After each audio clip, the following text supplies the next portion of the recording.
قال الجبل من عمق تاريخي وفرشي فالدول يتوارث الجودة ويبني موقفه جيلا لجيل،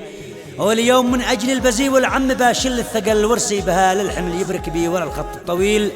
ما بقضي أسلافه ولا بوفي في العم البطل، ولو بذل تعظم جمايل ما تساوي له جميل،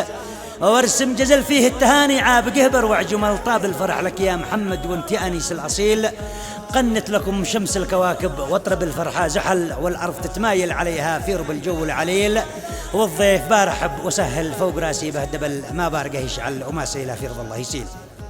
هذا الزامل تهنئة من كلمات أبو معاذ العقبي يهدي به عمه أحمد محمد ناصر الجهمي وأولاده في زفاف محمد أحمد الجهمي وأنيس أحمد الجهمي، ودام الله الفرح والسرور، وتحياتي أبو قناف الطويل.